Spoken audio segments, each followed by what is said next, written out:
from Microbe TV. This is Office Hours for Wednesday, September 11th, 2024. I'm Vincent Racaniello, and welcome to your viral corner of the internet. Joining me tonight from New York, Daniel Griffin. Hello, everyone. Thanks for coming back, Daniel. It's been just over 6 months or so. Oh, wow. It seems like less time, but okay. And I thought it was a good time to bring you back and get questions about all kinds of infections. And before we start, we're going to jump right into questions. We're not going to spend any time seeing where you're from. I just want to thank our moderators for joining us tonight. We have Les from California. We have Steph SF from San Francisco. We have Andrew from New Zealand. Anybody else? Tom Steinberg is from Oregon. Frank is in New York. Almost a full house of moderators. Thanks for moderating, folks. And thanks everyone for coming. You can put your questions in the chat. We'll get to them one by one. Let's see. Okay, here we go. Right in from Trian. Did the radiologic aspect of COVID-19 and Mycoplasma pneumonia look the same? Huh. That's a good question. So so I'm just going to sort of explain this question to, well, everyone. I don't know how many people we have listening yet, but I guess people listen to this after the fact sometimes. Vincent, is that true? Yeah. What's that? Yeah. So, we used to always talk about these different radiological patterns, appearances, right? So the classic idea was that when someone had a pneumococcal, a classic bacterial as opposed to atypical pneumonia, there would be a lobar, right? So there's different lobes of the two different left and right lung. And then the idea is you'd have airspace. Basically, you have pus infection in the airspace. And it would be, maybe one lobe, maybe two lobes. There'd be sort of this lobar pattern. Where your atypical pneumonias were often bilateral, much more diffuse. So interesting enough, your Mycoplasma, which is your atypical or walking pneumonia, maybe underdiagnosed, even though it really is a rather common pathogen driving pneumonia in certain age groups, in certain contexts like children, military recruits, contexts like that. There is a certain similarity to that diffuse, more of an interstitial type pattern that we see with mycoplasm, that we see with COVID-19. Your radiologist will actually suggest that there are some subtle differences, and often your pneumonia, your radiographs will be read with a little bit of an interpretation, like, consider COVID pneumonia, consider atypical pneumonia. So yeah, there are some subtleties, but there's a lot of similarities. Yeah. All right. Trian has another question. Why some COVID patients, a drop of blood on a glass at room temperature agglutinates before coagulates? Yeah. Why does that happen? And I'm not sure. I mean, we're learning a lot about, different impacts on the clotting system and fibrin and other things. So sort of an interesting observation, but I'm not sure I know exactly what's going on there. Okay. Bernard wants to know, I can't find a clear definition of the difference between a clade and a variant. Can you clarify for me? This is one we should both work on. I'm going to Google, right? So clade versus variant. You jump in first. So a clade is a group of viruses or any organism with a common ancestor. We say in a phylogenetic tree, there's one ancestor that gives rise to all the variants that that we're looking at. That's a clade. All those viruses are in a clade. Whereas a variant is simply any two viruses that could differ by one mutation, and it would be a variant. And so when you isolate viruses from two different people, they typically are at least a mutation or more different. So they're all variants. That's what I think as a virologist. Okay, so then should we talk about clades, I guess? So you've got, your viruses vary, so you've got all the different variants. Right. The And then, clades are the ones derived from a common ancestor, mhm. right? So one ancestor gives rise to all the variants that diversify. They're all part of the clade, and you could call them clade A if the ancestor is A. But if separately, they're going to be multiple ancestors giving rise to viruses, and they're going to be different clades. This is done with HIV often, right? We talk about clades. Yeah, and they're sort of arbitrary, like because we don't have like 1,000 clades. We sort of have groupings that are supposed to be Mm, above a certain percent of the viral variants that you can end up with certain. Like this has become an issue with the monkeypox virus, right? So we have yeah. clade 1, we have clade 2, and then we actually have subclade. So yeah, it's sort of a clustering of variants in a group that is felt to be distinct enough. We also use, I guess, terminology like lineage, right? Like, when we looked Yes. at the different Omicron lineages, and then, like, for instance, now we have the JN1 lineage, but we wouldn't really necessarily say JN1 is a clade. We might, I don't know, would you say Omicron is a clade? Yeah. So I'm all the Omicron and all the descendants, right? They're all derived from a common ancestor, so they would be Mhm. part of a clade. Yes. You Yeah, could call it the Omicron clade. Yes. clade. Yeah. Okay. All right. Chemist 18 asks, is pravastatin the best statin to select given its minor drug interactions with Paxlovid versus other statins? Doc says it doesn't matter since all statins are stopped when Pax is prescribed. Yeah, so you don't actually need to stop pravastatin. If someone was on pravastatin and you wanted to start them on Paxlovid, and this is the cytochrome P450 interaction, pravastatin is actually, if you go through like your Liverpool and your interaction, and this has always been something that we've known from using ritonavir and cytochrome P450 inhibitors in HIV, is you don't need to stop your pravastatin. The problem, though, with pravastatin is it's not a particularly potent statin, so you don't get a great reduction. So, it's we do not think it's a big deal to stop statins. Simvastatin, we think, is probably the worst statin as far as that interaction. You Mm. really can get a significant rise. A little bit of back and forth about like atorvastatin. But yeah, in general, we try to just make it easy and say, hey, for the 7 days during the acute viral phase or the 5 days you're going to be on Paxlovid plus 2 more, you stop the statins. But you're actually right. I mean, there is a subtlety. If someone's on pravastatin, you don't necessarily need to stop that. All right. Lori writes, please explain the differences between the individual Hep A and B vaccines compared to the combined option, i.e., reactogenicity, durability, etc. Yeah, so we, if we're vaccinating for hepatitis A and hepatitis B, you can either go ahead and get your, individual hepatitis A series, your individual hepatitis B series, or there is a shot called a twin Rix. Sort of interesting because one is a 2-shot and the other is a 3-shot vaccine, but then the twin Rix sticks them together and gives you that schedule. So, we do think that the durability, the reactogenicity, the protection, we do think that's all similar depending upon the approach. There's even like the standard timing, and then we even have accelerated timing. If you've got a traveler, that you might want to consider. But yeah, we think that whether or not you get your A or your B, or whether or not you get the twin Rex, we're getting them together, we think it's very similar as far as the protection and other aspects. Okay. Hat writes, on Clinical Update, you talked about expiration dates for Paxlovid. SLEP program at FDA found that most drugs are good for 4 to 5 years after expiration date if stored correctly. No, it's an excellent comment because I keep making that comment that I'm not sure that there's any expired Paxlovid out there yet.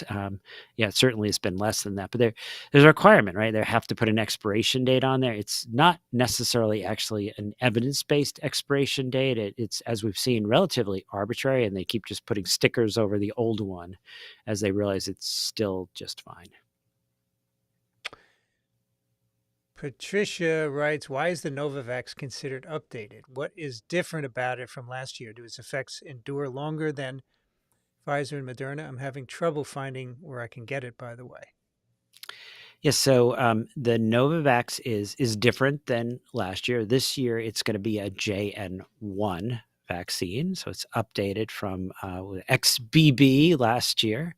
Um, It is, I was actually talking to my daughter, Daisy, who's interested in getting the Novavax, and she was telling me that the local places here in New York City, she lives in New York City, are going to have availability the end of next week. So, it's coming soon. It may just take you a little while, give it another week or two. Now, what about durability, right? We keep talking about that. We're not sure about the durability. Is some of the issue with the durability that we're seeing related to the mRNA platform? Does it have to do with the changing of the virus, the variants? We'll have to see over time. So this is still sort of something we're learning about. NYC Cohen says, can you discuss the mosquito-borne disease that caused some towns in Massachusetts to enact a curfew to keep people from getting bitten and infected? So is that Oropoche? Am I remembering which one No, it's correctly? Eastern equine Eastern, encephalitis oh, virus. Eastern equine. Okay, so it's not this. It's not the sloth fever. There's so No. many viruses, right, that are now in the news. So actually, you guys covered this on the deep dive, Vincent, right? The equine viruses. Yeah. There were some, and so there've been some interesting changes over time with the Eastern equine. Really, I'll say a lot of these encephalitis viruses. And so there was recently this, got into the news. It's mosquito-borne. There are probably more cases than we realize. It's always the challenge, like what percent get people really sick, because we see the tip of the iceberg. We see the people that get really sick. So yeah, this virus was in the mosquitoes and actually ended up, getting people sick. Yeah, this is so the virus is vectored by mosquitoes, and the natural hosts are rodents and so forth in the woods, but the mosquitoes will bite people or horses. So the horses get equine Eastern encephalitis, and then people can get it as well. And they're dead ends; they don't transmit to another person. But it's very rare. You Yep. don't get hundreds of cases, and you tend to get it about this time of year. It's the mosquito season, right? But Yep. you should always be careful about mosquitoes, right? No matter what. Um, Tony Fauci got West Nile, and he said it was the worst infection he ever had. Yeah, the sickest he's ever. Yeah, and that actually I was starting to think about. So, we think the same thing is true as far as West Nile being dead end in human. So, there's this whole Yeah, story about, oh, it was a child from Israel and they came here and they had West Nile viremia and that's how it got into the mosquitoes. That's not consistent with what we know. Unless you are like severely immunocompromised, human beings are a dead end host for West Nile virus. We're dead end hosts for these encephalitis viruses. yeah, So it's a bird. It's some other. It's a rodent. It's an animal where actually the virus can get up to viremic levels that are at a point that is high enough for the mosquito to actually acquire and then transmit to another individual. can't resist. Shout out to Mike and Lori from Seattle and Yuxing from Hangzhou, where it's morning. Good morning. All right. Razor, here's a question. Apparently, Canada is not allowing Novavax due to the strain they presented. Is the variant Novavax made a vaccine for a thing of the past? So Novavax is JN1, is that right? Yeah, Novavax is JN1, and it is interesting.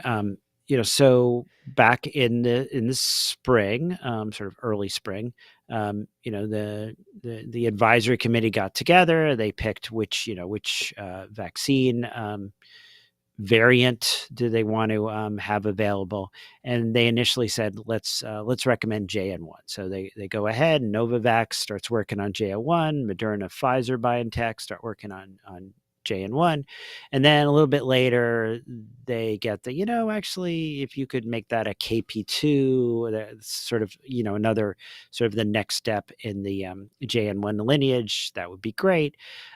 But interesting enough, like for instance, I just got back from Singapore and Taiwan. They're going to go ahead and they're going to use mRNA JN1 vaccines. They don't think that there's a difference between the JN1 and the KP2. We don't know. Here in the US, we're going to have the mRNA vaccines that are KP2. We're going to have the Novavax that is a JN1. It sounds like Canada's just going to have the mRNA vaccines that are just KP2. We really don't know if there's if that difference is going to be significant, because again, you're relying here on predicting the future. What variants are going to be out there in the coming months, and let's say, November, December, January, and how will the reactogenicity and the effect of these vaccines? If you're it's all about the neutralizing antibodies, right? You want to be as close as possible. If you're thinking more about T cells and the boost helping with protection against severe disease, you might be thinking this isn't so important. And I should probably have a link sort of ready on hand to bring up, where in the UK, they had the XBB and they also had the bivalence. And, even though the XBB was closer to what was circulating, they really didn't see any difference. Just something about the boost probably, reactivating or helping with T cells was probably what really was the common between the two. Frank writes, I'm hearing from people who have been recently infected with COVID last 3 months that they have been sweating heavy. Is this a new symptom compared to previous variants? Why sweat? Yeah. It is funny. Every new variant, right? They sort of suggested that there's going to be, different symptoms. Oh, this one causes more of a sore throat. This one causes, I don't know if any of that has ever really been teased out there. There certainly is a wonderful power of suggestion. So feel free to say, oh, and did you notice that your throat really felt bad, like broken glass? Oh, yes, that's true too. I think sometimes there's sort of a mass feedback where, once you start asking the question, it sort of gets the response that is being induced by asking a particular question. But yeah, the sociology of health, right? That's true. Kip, thank you for your support of science communication from San Francisco. Abdul Rahman is in Manhattan. Yes. Welcome back. And Carol, our favorite nephrologist from California, my 91-year-old mom got a COVID vaccine 9/2023, then again in 4/2024. Was there any benefit to the extra vaccine in 4/2020? I guess you mean 24 because there's no 2023. I assume she will need a new COVID vaccine. 91 years old.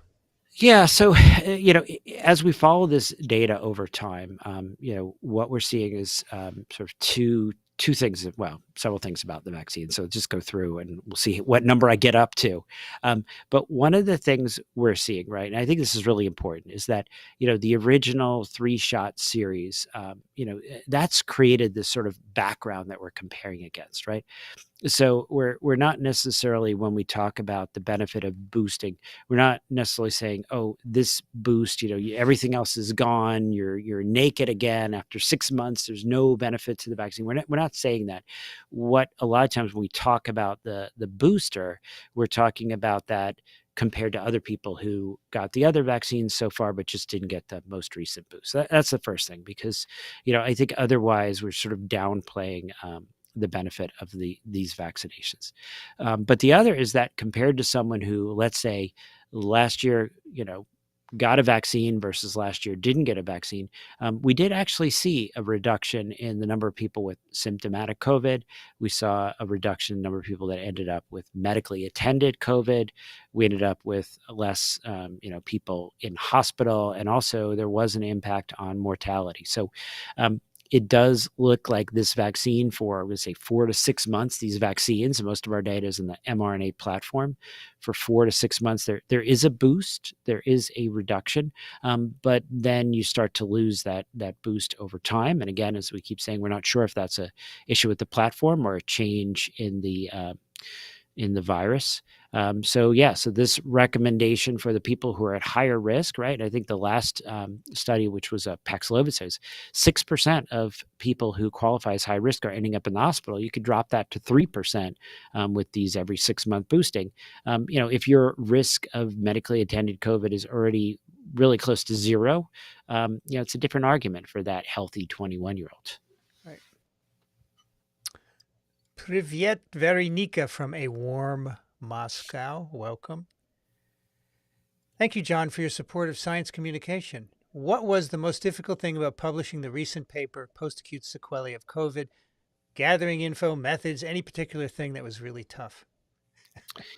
It was a time commitment, right? It actually that article took a really long time, and I go through what I did in the methods is I basically went through every single episode that we had recorded since the end of February, and then basically capturing every single time we talked about a long COVID, sort of putting that together, and then even then, as I put each one in, kind of searching around to see, is there something new that we're not including?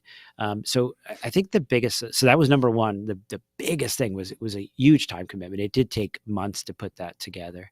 And then, it was a pretty significant paper, right? 8,000 words versus the 3,000 limit. So trying to do as much as possible to make sure that it was dense, that each sentence really needed to be in there. And you and I are working on a review article, aren't we, Daniel? We are. We're about to do a JAMA invited paper, COVID-19, a narrative review. So, yeah. Yeah, that should be interesting. more hard work. That's right. I hope it doesn't take 8 months, right? Shouldn't. We have a deadline. We have to get that in by the end of October. So, okay, reminder we'll to do us. That. Artemis writes, if you get the second dose of Shingrix 14 months after your first, are you protected or should you get a third dose? They actually make recommendations based upon that period of time. And, once you get after a certain point, they say, oh, you can go ahead and do it, but then you should just sort of get a second dose as well. The best studied is getting that second dose 1 to 3 months after that first dose. When you wait a really long time like that, and I think it is like after 12 months, I have to look, but there is a recommendation that if you get your next dose after 14 months, that's fine, but then go ahead and get the next dose in the 1 to 3 months later to really consider that finished off. All right. Mike writes, if anti-vaxxers just have to surpass 10% of a population to spoil the benefit to the community, and then what alt health profiteering could this open up? And does this still threaten COVID-19? So it's a great question, and it's always a challenge. And this is the public health, right? Public health is where we as a society say that the individual decisions that our populace make have an effect upon the community at large, right? So we do things like you can't walk around with tuberculosis, coughing and spewing that into the air.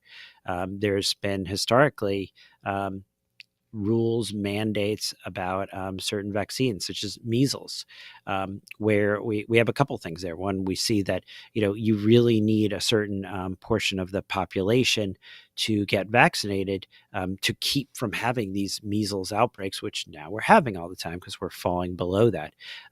And part of this is the fact that we as a society need things to be up a certain percent. The other, and we've talked about this, is recent study where if you look at the level of virus in people who get an infection, years after that measles vaccination, probably 20 people have to get sick before they spread it to one other person, where, the unvaccinated person gets measles, they're probably going to spread it to 20 other people per person that gets infected. There's a paper that we're going to talk about, spoiler alert, on this upcoming TWIV, where they look at viral load in individuals who got the different vaccines. And they compare the viral loads of the different infected folk. And interesting enough, the Novavax has the lowest viral copy number, say RNA copy number, because it's not actually measuring virus, they're nucleic acid amplification. And then the mRNA, really not a big drop with the AstraZeneca folks when they get an infection after the vaccine. So this is a challenge. But the interesting thing, like let's take the measles as an example, and then we'll go into COVID. The people who get infected who've had a measles vaccine, they're a lot less likely to get sick and end up in the hospital. We talked about the Mpox data. The people who are vaccinated, even if they get an Mpox infection, they don't end up in the hospital. They don't die. COVID even if the people around you decide not to get vaccinated, but you do get vaccinated and you do get infected, you still reduced your personal risk of hospitalization and death. So, there is, like, we care what everyone else does, but there's still things you can do in this growing anti-science milieu. Les wants to know if Clade implies different symptoms, more or less severity, etc. I don't think it's a clinical distinction. It's really more of a virological phylogenetic distinction. Yep. Different HIV clades actually may have different, like Clade C, which is the dominant in South Africa. Sometimes we make comments about this. If you do a study in Clade C, does it necessarily extrapolate to the other clades? So it doesn't necessarily require a difference in symptoms. It's a phylogenetic distinction. Abdul Rahman says, this may seem like a dream, but we've had femtochemistry and now we have cryo-EM. Will we ever have real-time microscopy of some sort? So actually, people are working on, so cryo-EM now, you need a virus, a purified protein, and you take pictures of it. People are now working on doing it in cells. Just take cells and do cryo-EM and solve the structures of the proteins that are in the cells. So that is as real time as you could get so far. I think that it's going to happen most likely. GSD Bio says the CVS near me just got some of the approved 24-25 protein subunit vaccine. I walked in to get it today, not to block infection, just slapping a risk mitigation Swiss cheese slice on. Do you remember those cartoons where they had like all the pieces of Swiss cheese lined up, and so each that's right. different thing. Yeah, I like right. that. Yeah. So, all right, yeah, that's got a Novavaxer in the crowd. If I remember, Encinitas, GSD, you're in Encinitas, California, right? So I don't know what's the story here. Ray's 11 says, I got stabbed by a needle at work a while back. The doctor said getting vaccinated could reduce my chance of getting hepatitis even after the stick. I'm wondering if I need a booster. It's been 10 years. Yeah, so that's one of, this, we're talking about hepatitis B in this context, I'm assuming. That because that's one of the things we'll look at. If someone gets stuck by a needle at work, first thing would be like, what kind of work do you do? So if you're in healthcare, hopefully you've been vaccinated ahead of time. That's ideal. If not, this may have been a hepatitis B vaccination that you got. And then it does make sense to complete that hepatitis B series. People get stuck with a needle, particularly if it is a hollow bore needle with blood. There's a number of risks that, you can get HIV, you can get hepatitis B. And so there's a whole protocol how we approach that. Very Nika asks, how dangerous is a combo of Paxlovid and venlafaxine, SNRI? Is CYP3A4 affected? Canceling SNRI isn't possible due to immediate side effects, but should the person lower the dosage? Okay, so this is great. So while I was over in Singapore, I think it was Singapore or Taiwan, I forget which, I actually was talking to one of my colleagues there, and they knew, and I'm now in touch with the head of the Liverpool. So this is the COVID-19 Drug Interactions, University of Liverpool. So, and this is what I do. So I'll go on. I'm going to do it. We're doing this in real time. So I just put in the nirmatrelvir ritonavir as my COVID drug, and under my co-medicine, I'm going to type in the venlafaxine, which is it's one of our medications for mental health purposes. Let me say that. And it goes ahead and it says potential weak interaction, right? And then we can get more info.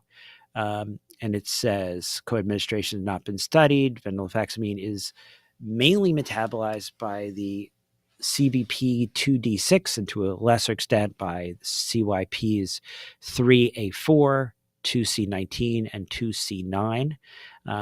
And so your Paxlovid could potentially increase the concentrations.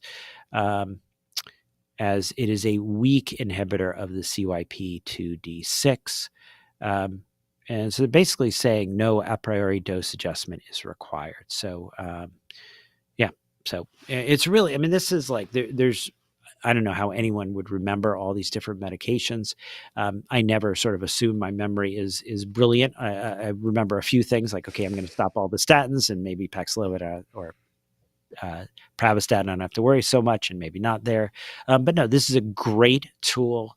And there's computers all around the place. People even did this. I was doing one of the talks in Singapore, and people were doing COVID drug co-medication interaction checks on their phone, and then quizzing me about like, would there be certain circumstances where you would not want to stop the other medication? Let's say it was someone who recently had a coronary stent and they're on some kind of a medication. And this is a just tremendous tool out there that people can use. So, yep, going through this in real time, and this is, I have to say, I've run into this before. I would say just go ahead. It's 5 days. You don't really have to change the dose on the Venla vaccine. Sarah tested positive for COVID Monday. The congestion and sweating is awful, worse than last time. Are there any new symptoms with the current variant? I'm fully vaxxed. So the different infections, right? Different people, and we see this with each variant. Last time it was no big deal. Oh my gosh, this time it's really bad. Or last time it was really bad. This time it's not so bad. Everyone's a little bit different, right? At some point we'll probably have a sense, and the future we'll live in, where we'll know your full genetic sequence. Maybe there'll even be some epigenetic impacts upon your response, and then we'll sort of know ahead of time exactly why each particular infection might be worse or not for you. So yeah, I'm sorry to hear that you got the COVID. Mike writes, is there any chance the choice of NOPV2, the polio vaccine, could have been maliciously nudged to selection as opposed to IPV? I don't think so, Mike, because this is WHO is using this for the eradication effort, and they were previously using just regular old. Well, OPV2 had been withdrawn from the vaccine in 2016, and that was a big mistake. So they were looking to replace it, and they decided to make NOPV2, which is a derivative. Unfortunately, it's not much of an improvement, but I do agree that the best thing would be now to do IPV for everyone, but so many people are entrenched on OPV. I doubt that's ever going to happen. Yeah, I sort of was wondering about this recent big drive, right, in Gaza. Is there any reason that couldn't have been an IPV? Missed opportunity, yes. Yeah, because they went in with hundreds of thousands of doses with NOPV2. Because that's the virus which is circulating, vaccine-derived type 2.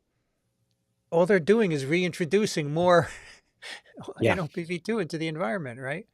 It just goes on and on. It is a challenge, right? I mean, I guess the issue is, the needles, the syringes. Is it easier to go in? Because it really, like, hey, you got 8 hours in these certain zones, and that's the only place you're allowed to go. And then also there is some issue about trust, like what exactly is going on. We talked a little bit about this disaster in the Philippines, where now people don't trust vaccine shots after a dengue vaccine.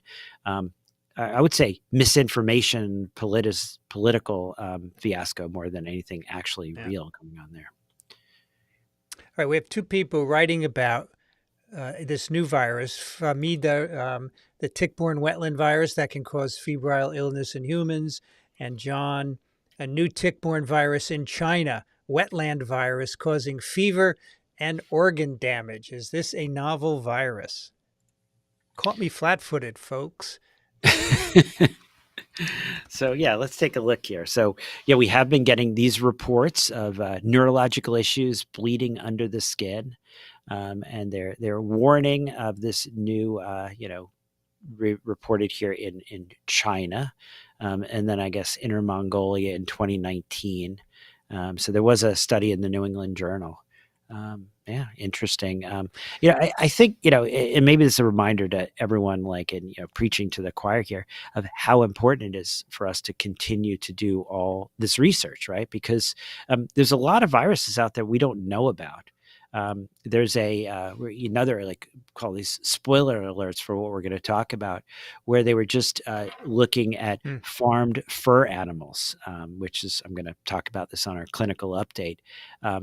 And they're finding, over 100, viral species, dozens that are novel, dozens that have, they say are high risk of cross species, zoonotic spillover. So there's really a lot out there. When I was in high school, I think it was like, that was when Lyme was first really appreciated. So we didn't really even appreciate a lot of the tick-borne diseases till a few decades ago. So there's so much out there in our environment that, we need to actually keep our eyes open. Putting your blinders on, the head in the sand does not make us any safer. So this seems to be a novel virus. It's part of a group, the Nairoviridae, which has in it viruses like Crimean Congo hemorrhagic fever virus. So serious viruses, and apparently 17 other patients in China may have also been infected. So this is, as Daniel said, this is not surprising. You look, you're going to find, remember Heartland virus a number of years ago in the US, a number of farmers had been bitten by ticks. They got a novel tick-borne virus as well. Yeah. I just pasted a link to the CIDRAP article that John was probably referring to there. Yeah, and there's the New England Journal article, which just came out September 4th, a new how are we going to pronounce this? How do you pronounce that? Orthoneurovirus. Orthoneurovirus associated with human febrile illness, where they actually go through with a, particular, I guess, index case, and then talk a little bit about it. So newly discovered. Costello wants to know, how close do you need to be to other people to get infected mosquitoes? So the mosquito, so the mosquito bites one person, and then flies around, and so you could be, it all depends, like, the particular mosquito and the range of that mosquito. But yeah, you don't have to be particularly close. This is a big issue when we're building the Panama Canal, right? Is that, one person would get bitten by a mosquito, and then that mosquito would go bite someone else, right? And so, this is not like person to person. It's that mosquito can, whatever distance that particular mosquito travels. And of course, some infections cannot be transmitted person to person, like West Nile. These encephalitis viruses, it's a dead end.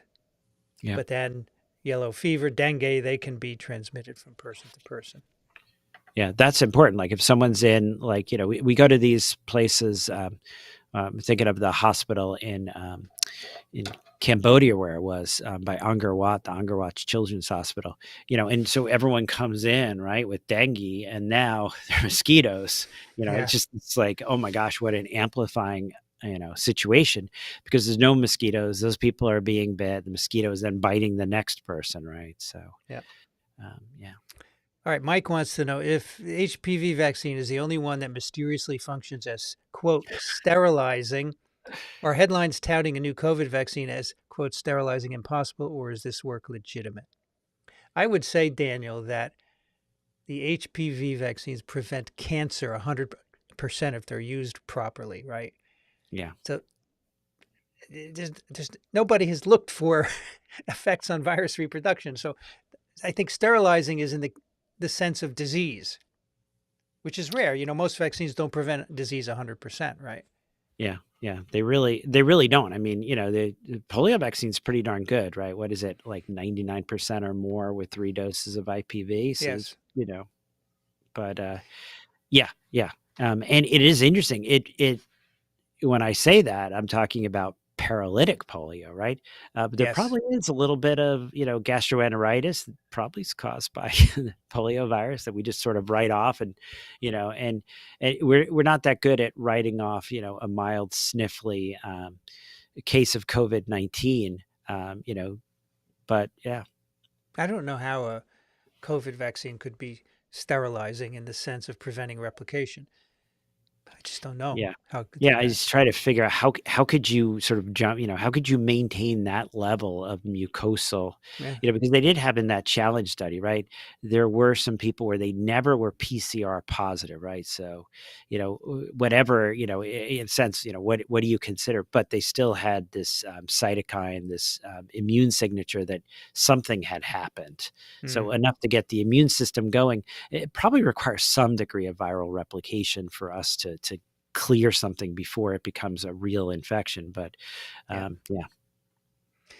Right. Doreen writes, she's answering. Dr. Griffin recommended picaridin based picaridin rather than DEET. Okay. For mosquitoes, right? Okay. But she's answering someone else. Okay. So the reason we're talking about mosquitoes is Questella apparently got bitten on her eyelid, Oh, which she says, I assume I shouldn't put repellent on my eyelids. I've yeah. You never heard really of don't want anyone. to get it in your eyes. Yeah. So that is a little bit of a challenge. Crazy lit asin. My 80-year-old mom got COVID. I suggested Paxlovid per TWIV. Urgent care wanted a waiver signed, which convinced her not to get it. Why do providers do this? She's okay going into week 2, luckily. Yeah, that's really, I have to say, like, it was nice being in Taiwan where, like, people actually, they believe in science. I sort of, was joking with them about it. I was actually the Maine Medical Association last weekend, and sort of asked the question, like, all right, here, in the room, who believes in science, who believes in vaccines? But it's really discouraging, right? How many people how many providers, how many medical providers get their information from, social media on their phone, and not from, the actual science, and then, somehow something has happened with COVID where people sort of get themselves entrenched and they get defensive. Like, they've decided at one point that this is the way it is, and they won't be swayed by new information, right? I mean, we're constantly learning, and that was always the thing in medicine, is that you should always be ready to learn. And unfortunately, we are entering this, the death of expertise, right? Where, when someone makes it a point to be up on the literature, they're giving you like recommendations about Staph aureus bacteremia. We're like, oh, this person's really the authority, and we'll defer. We'll let them kind of, guide us. But then COVID, oh, that's different. So. Doreen, thank you for your support of science communication. Thank you, Dr. Griffin. I never miss clinical update. You advised I use picaridin-based mosquito repellent when I asked about malaria in Florida last year. Same guidance for Lyme disease this year? Yeah, I prefer the picaridin just because it doesn't dissolve like plastic and damage things. So yeah, they always say, what's the most effective repellent? It's the one you use, and so picaridin is a little nicer of the choices out there. Pete says, can we email you for a PDF of your new JAMA paper? Yeah, of course you can. Yeah, and it's free. It's open access. So It's just open access anyway, so you can just yeah, get it. anyone Yeah. just go Daniel Griffin long COVID open forum infectious disease. There it is. You can just access it for free. I'm a big Dagfin fan of is. that. I think almost Sorry. all my papers, Vincent. I think I have one paper that I published once, like last century, Oh, on yeah. heart failure and what was it? Heart failure and B cell responses to pneumococcal vaccination. But otherwise, I think my other articles are, open access. I have to check that. So we have 200 people here, 92 likes. Let's hit the like button, folks, to get more people attracted. That would be nice. Just right below the video screen. It's free. Doesn't cost you anything. Dagfin is here from Norway, 10 degrees C. Wow. Oh, wow. Pretty chilly there. Here's a comment from Carol to Artemis. I do use Paxlovid in my chronic kidney disease patients, even dialysis patients. I adjust the dose for the degree of renal failure. Yeah, that's great, Carol. I actually built into our electronic medical record, it's Paxlovid and then the different GFR zones, and basically pulled out from the literature the pharmacokinetics, what doses to use. So yeah, we also use it in people on dialysis. So you can adjust the dose. This is off label, but yeah, we're allowed to do that. Abdur, thank you for your support of science communication. We really appreciate it. Crazy lit as in how common are asymptomatic chickenpox infections? I did not seem to catch it from my sister. My mom thinks I might have had one lesion. That was before the vaccine. Yeah, it's sort of been interesting what, asymptomatic chickenpox infection, right? I mean, probably people who've been vaccinated, people who've had it before, I mean, they probably don't have sterilizing immunity, but they don't necessarily get lesions. So I don't think we actually know. People get exposed. They probably, don't transmit it onward, right? We haven't really seen, because that would be something people get excited about and want to publish, asymptomatic, transmitter of chickenpox. It's really, you have an open vesicle. That's what spreads it. And actually, it's a little bit less than, let's say, an Mpox. We need to be fully healed before you consider that person not transmitting.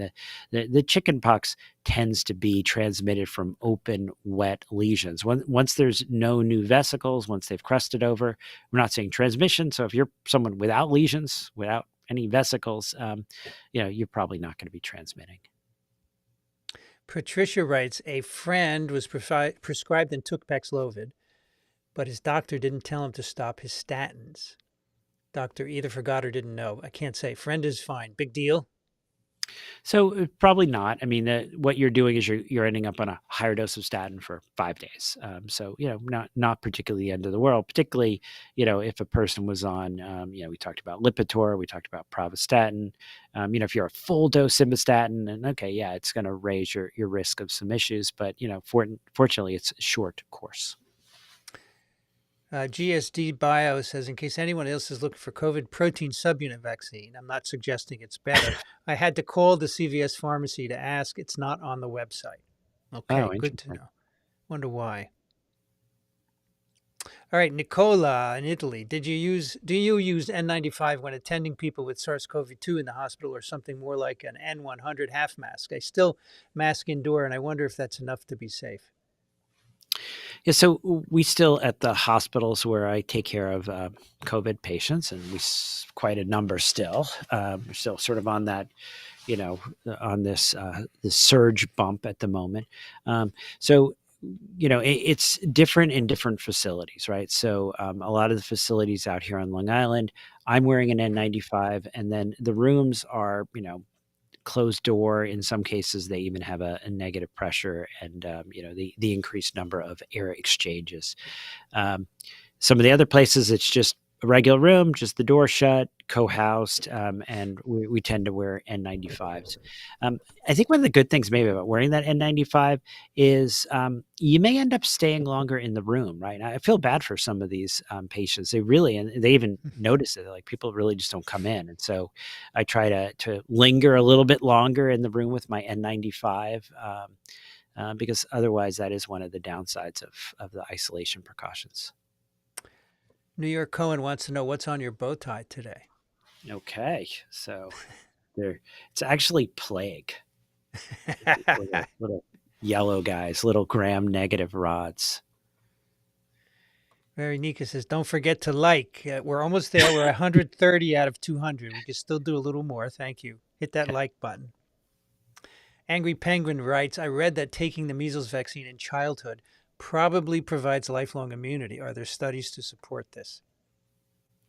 Yeah, Angry Penguin, that is what we think is the case. Yeah. We talked about a study where there's these sort of different types of, say, vaccine immunity issues, right? So the first is you get the vaccine, and there's 5% of folks that don't seroconvert. I'm not sure that means you don't have protection, you just don't see the seroconversion.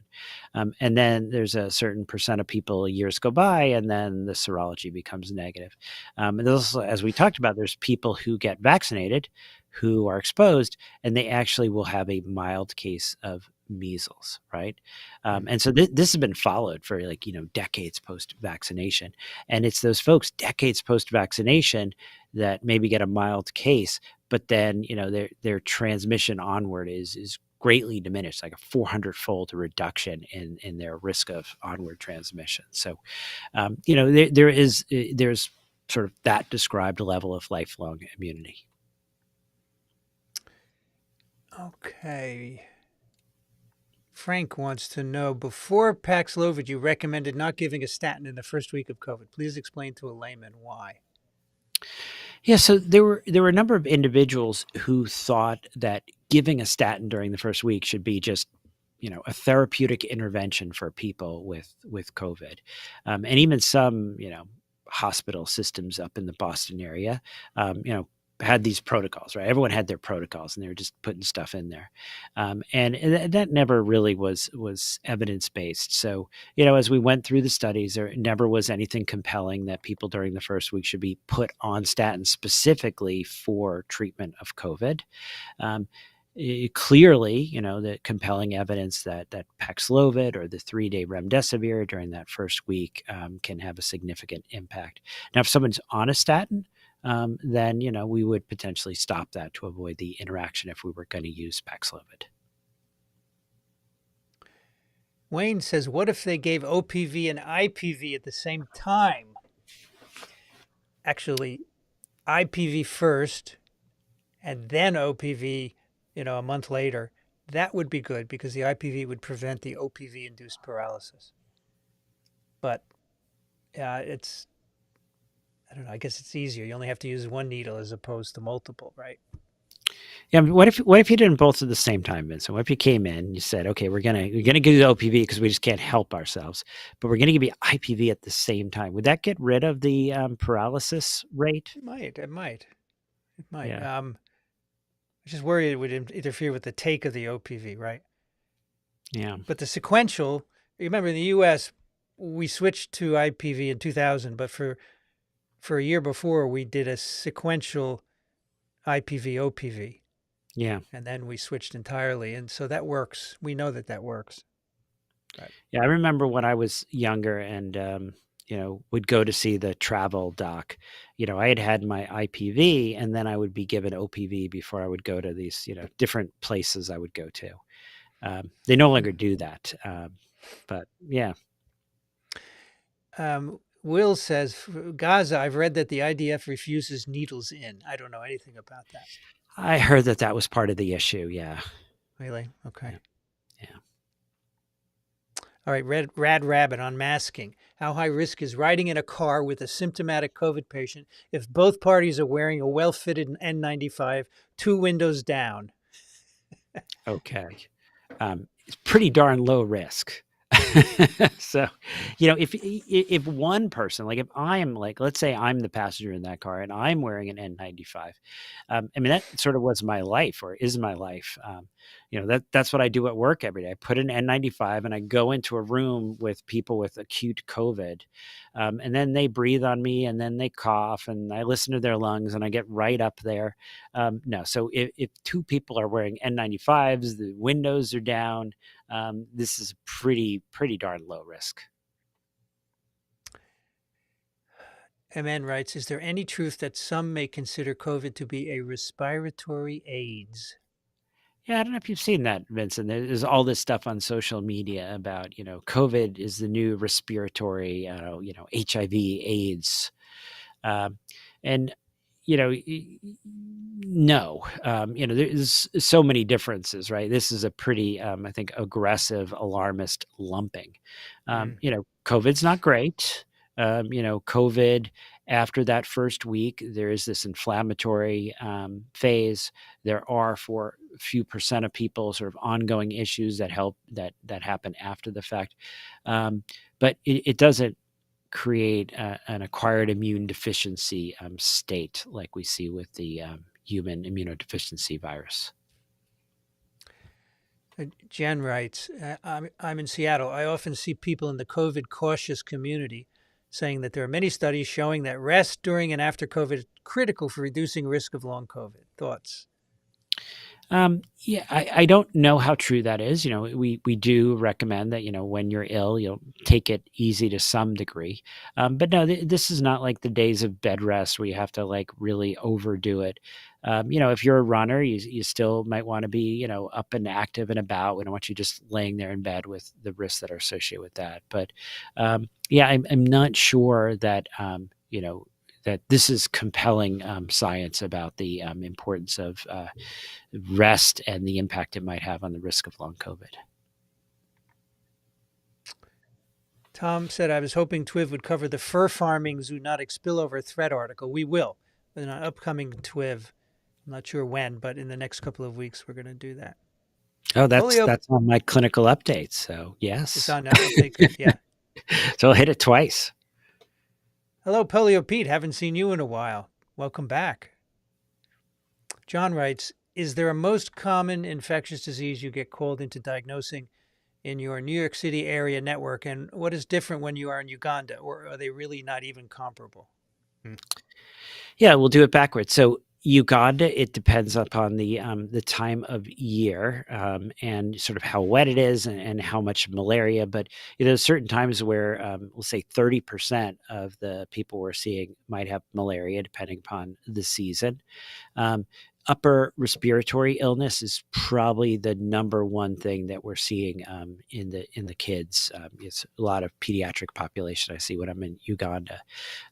Interesting enough, probably pneumonia, aspiration pneumonia, different types of pulmonary diseases are also rather common here in New York. The ones that end up in the hospital, right, ones I see in the hospital tend to have documented lower respiratory tract infection, right, pneumonia. That's why I'm seeing them in the hospital. But if you look at our urgent cares, right, you're seeing a lot of the upper respiratory there as well. That's sort of a bias about how much of what I'm seeing in Uganda is outpatient in the clinic versus hospital work here. Nevitz writes, did you see the Times article, September 9th, bird flu has already appeared in New York's animal markets? What's next? Is that on your clinical update for tomorrow, Daniel? I don't think I don't think I'm covering that. Did you see this one, Vincent? Or yeah, I did. there anything I should know? Is the world ending? No, it's been in New York before. I mean, some wild birds had tested positive.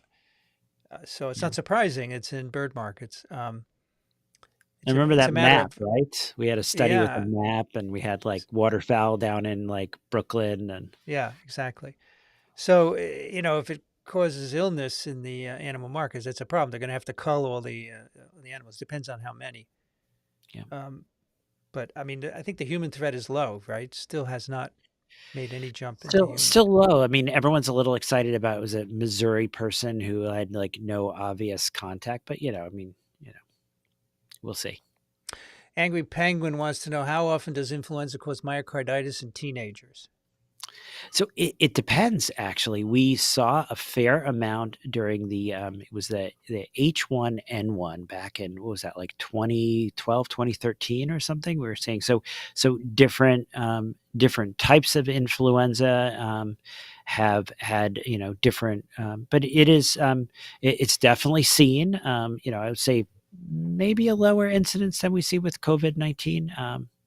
So yeah, it's seen, but at a low incidence. Doreen writes, a local branch of drug testing firm is testing a herpes vaccine. Is the possibility of an effective herpes vaccine credible? I think that would be tremendous. Someone was talking to me earlier this week about how, back in the day, like, herpes was, billboards, everyone was focused on it, then HIV and all the shift there. But no, herpes and the herpes viruses continue to be major issues. I mean, it would be tremendous if there was a effective vaccine. Luminous writes, my son, who turned 2 yesterday, had recently caught rhinoentro twice within the frame of a month. They said he has asthma, but diagnosed him with RAD. Should I be concerned? This happens quite a bit, because there's so many different rhinoviruses, enteroviruses, right? So, it's just sort of the roll of the dice. Now, diagnosis of asthma, you might want to give it a little bit of time to see if this is just a post-infectious inflammatory process before sort of considering that. So a little bit of reassurance. Abdur Rahman says, speaking of Southeast Asia travels, I remember a TWIV last year about melioidosis last year. Since then, I've seen 2 cases with huge variance in symptoms and management. What would you recommend? Yeah. So this is a disease that is quite common in Southeast Asia and Australia, and now we actually have this organism, Burkholderia pseudomallei, it's in the Gulf area, like in the Panhandle. It's in the soil, so we've seen a few cases there, and yeah, we see. We see pulmonary infection, we see septic joints, we see skin infections, and the couple things here. One is if you're considering this, let the lab know. This is one of those ones where if they, are not careful, they could actually you can get a lab employee in the bacteriology lab infected. There's a interesting distinction about whether or not you want to use let's say ceftazidime versus an carbapenem. And there's some recommendations out of Darwin, I think it is, in Australia. But yeah, you're not going to use ceftriaxone. You're going to have to actually use one of these extended cephalosporins, or probably the carbapenems are the drug of choice. MN wants to know if there's a renal version of Paxlovid. So there's standard Paxlovid, GFR 60 and above. There's renal Paxlovid at GFR 30 to 60. And then, as I think one of our listeners tonight was asking, there are actually literature out there to direct you to even getting below that GFR 30. So we're doing that off-label as well, all the way down to dialysis. Veronica says, I don't understand the situation with Paxlovid in U.S. doctors. Veronika's in Moscow. Are insurance companies quietly boycotting it because it's too expensive? Did Pfizer not advertise it enough among docs? What's going on? Yeah, so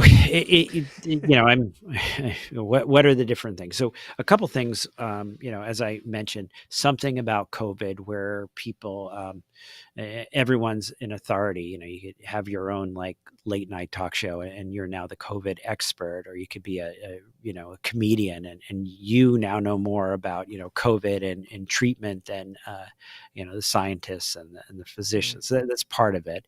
The other was that when Paxlovid came out, it was under emergency use authorization, which really limited the ability of the pharmaceutical companies to communicate effectively. They have really had a lot of limitations. So there was this vacuum where the anti-Paxers, as they're known, were out there undermining, right? Right? And so they're undermining it. And then the people who actually, see the research, see the compelling evidence here, are limited in their ability to communicate about it. So, Polio Pete writes, many doctors are not recommending Paxlovid and taking the wait and see approach. It's important to note that these physicians are brilliant in their specialties. How do we reconcile this? Yeah, I mean, the problem is, you can be brilliant, but just not know this particular piece of information. And, when you're busy, it's hard to keep up, and you're hit with all this misinformation from social media. So and again, it's this death of expertise. If you've got a local infectious disease doctor, there should be a lot more collegial interaction where they just point out, hey, we're still seeing, if you can get this in the same day the positive test, it's 90% reduction in progression. If you get it within 5 days, we're still seeing, this 75%. Risk reduction. So, New York Cohen writes, how do you feel about the fact that so many medical professionals aren't masking for many interactions anymore? I see a lot of heavy criticism from certain corners of the internet over this. Yeah. It is an interesting issue. And there are two sides to this. I'll be honest. Certainly if I'm in a room with someone with COVID, I'm doing it for personal protection, right? But there certainly are other situations where I'll interact if it's going to be a more limited without wearing a mask, right? So, part of it is making decisions sort of, is this a higher risk patient? Because there is a downside, right, to the mask. The mask does limit some of that social interaction. A lot of our older patients are hard of hearing; they're lip reading, so it can limit this interaction. So it's a complicated issue, and I see, I see how emotional this is, but it's also it's complicated. Doreen writes, "You're king for a day. How do you address health education for the public and health professionals? Who does the training? Existing specialties, gen ed pros?" So I have to say, health education is a real challenge. There is a certain street credibility, right, to people who have the advanced training, but you need the advanced training in science communication as well. So you want to somehow get the healthcare professionals to get that general education training as well. Jen writes, "I'm trying to evangelize about Paxlovid to friends and family. Some aren't sure if they qualify due to physical inactivity. No regular exercise, otherwise healthy." What's physical inactivity exactly? It's vague, right? It's on the CDC list, and yeah, you could, probably a lot of folks out there qualify under that. Yeah, but it's not well defined. Artemis says, "What do you say to people that believe wearing a mask weakens your immune system?" Very nicely, I say that they're wrong. It's good. I might only give you a few more minutes, Vincent. I might have to head out here in a few. Yes, I'm just whipping down to the end here. Okay, get in those important questions. Yes, Leo, thank you for your support of science communication, Leo. We really appreciate it. Let's see. If for a person who was last boosted in December, never had COVID, is it okay to open up, or should I wait to open up after my booster? I talked a little bit about this in the last update about the balance here. There is a downside to the social isolation, to not having those relationships with other individuals, not getting out, missing out on different things. We're getting into a low period here. It's about to be time for those boosters. So always make wise decisions, because the boosters, I think of them as sunscreen. There's nothing you're doing that's going to make your risk zero. If you're out there, you may not know that the person you're sitting across from talking to has COVID. It may be an asymptomatic situation. So they don't actually have the disease COVID. They just have replicating SARS-CoV-2, and then you get it. And we think a solid percent of the transmission occurs in those kind of contexts. So, don't think of it as an on and off switch. Think of it as make smart decisions. What was it? American Society of Tropical Medicine and Hygiene meeting last fall. It was a crowded place, a lot of face-to-face time. I did my booster 2 weeks before. I still got a mild case of COVID. Okay, here's one from John. Is there an N protein serology test that can differentiate a past infection from vaccination? So there is, and yep.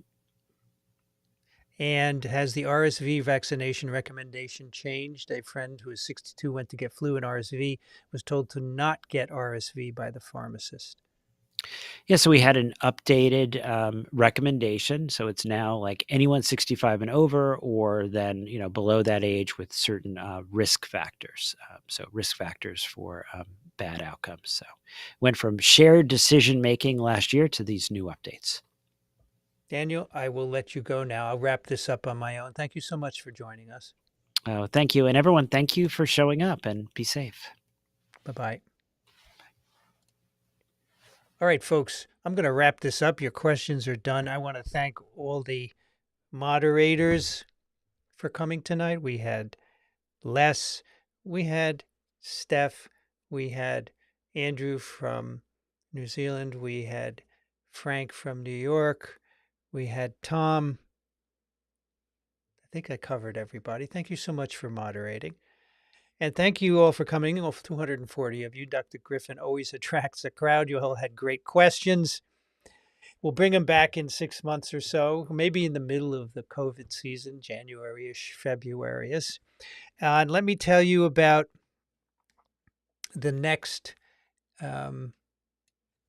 episode of Office Hours. So next week, come on, calendar, come on up. Next week, there will be no office hours.